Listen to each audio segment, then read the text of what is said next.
नेपालमा नयाँ बजेट आयो। सरकारको यो दाबी छ यो बजेटले अर्थतन्त्र चलायमान बनाउँछ, रोजगारीको सिर्जना गर्छ, निजी क्षेत्रलाई उत्साहित गर्छ र विकासको गति लिन्छ। तर प्रश्न यो छ कि के यो बजेट साँच्चै नै जनताको हितमा छ त? विशेष गरी गरिब, दीनदुखी, असहाय, निमुखा, अशक्त, किसान, बेरोजगार युवा र मध्यम वर्गको लागि यो बजेटले के ल्यायो त? नमस्ते, भोइस अफ नाउको अर्को सिरिजमा यहाँहरूलाई स्वागत छ। भिडियो मन पराइरहनु भएको छ भनेदेखि लाइक, शेयर, फलो गर्न नबिर्सनु होला।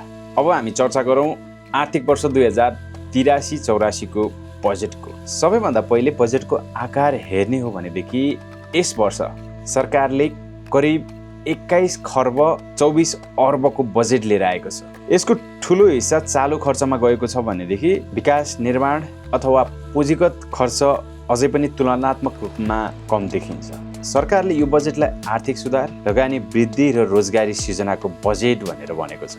आयकर छुटको सीमा बढाएको छ। केही उद्योगको कच्चा पदार्थमा लाग्ने करमा सहुलियत दिने घोषणा गरेको छ।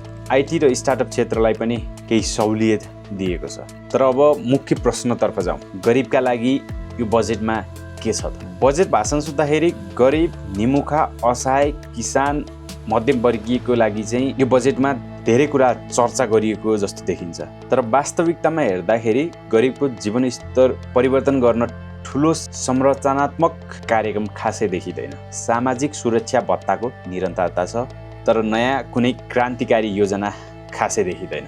बेरोजगार युवालाई प्रत्यक्ष रूपमा रोजगारी सृजना गर्ने, रोजगारी दिने, किसानको उत्पादनलाई ग्यारेन्टी दिने वा न्यून आय भएका व्यक्ति परिवारहरूको स्तर उन्नतिको लागि कुनै कार्ययोजनाहरू भने यस बजेटमा देखिँदैन। अर्को महत्त्वपूर्ण विषय हो धनी र गरिब बीचको दूरी। सरकारले आयकरमा केही छुट दिएको छ, तर त्यसको लाभ मुख्यतः स्थिर आम्दानी भएका मध्यम वर्गका र उच्च आम्दानी समूहलाई मात्र बढी पुग्ने देखिन्छ। ठुलो पुँजी भएको व्यवसायी, लगानीकर्ता, निजी क्षेत्रलाई लगानी गर्न सहज वातावरण बनाउने प्रयास देखिन्छ। यो अर्थतन्त्रको लागि सकारात्मक हुन सक्छ, तर गरिबको दैनिक जीवनमा भने यसको प्रभाव छिट्टै नहुन सक्छ र प्रभाव नदेखिन पनि सक्छ। अब सबैभन्दा चर्चा भएको विषय विद्युतीय कर। यस वर्षको बजेटमा न्यूनतम 50 युनिट भन्दा माथि खपत गर्ने उपभोक्तालाई चाहिँ भ्याट लगाउने भनेर भनिएको छ। यसबाट सरकारले साना उपभोक्तालाई चाहिँ जोगाएको भनेर भनिएको छ।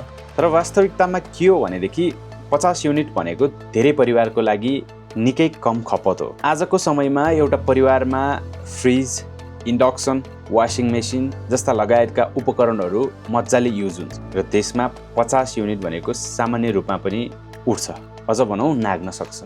त्यसैले आलोचकहरू भन्छन् यो कर प्रत्यक्ष रूपमा गरिबका लागि नभए पनि मध्यम वर्गका व्यक्तिहरूको ढाड सेक्ने एउटा नीति हुन सक्छ। सरकारको तर्क छ करको दायरा बढाउनुपर्छ, राजस्व बढाउनुपर्छ, तर जनताको प्रश्न छ महँगी बढिरहेको बेलामा थप कर किन? तर सामाजिक सञ्जालमा 13% भ्याट भन्ने हल्ला पनि फैलिएको छ। तर विभिन्न रिपोर्ट अनुसार 50 युनिट भन्दा माथि खपतमा सहुलियत दरको भ्याट लाग्ने व्यवस्था गरिएको, जसबारे अझै स्पष्ट कार्यविधि आउन बाँकी नै छ।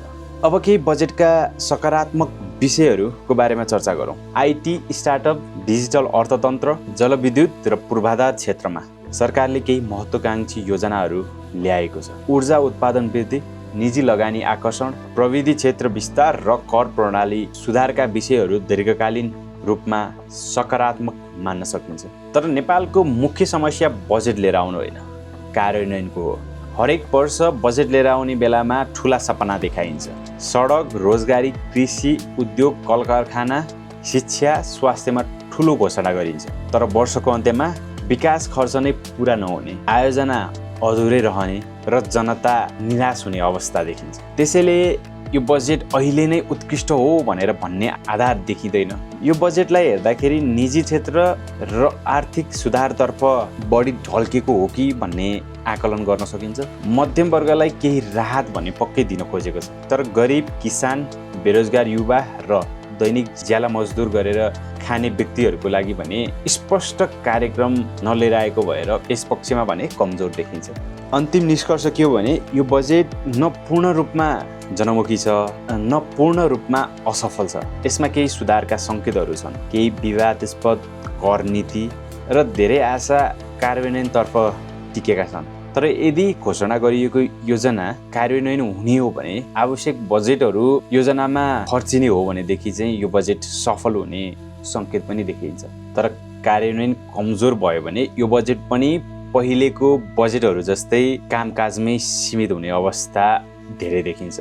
अब तपाईँको विचार के छ? यो बजेटले देशको विकास गर्छ कि अझ जनताको भार बढाउँछ त? आफ्नो प्रतिक्रिया कमेन्ट बक्समा राख्नुहोला। धन्यवाद। जय नेपाल।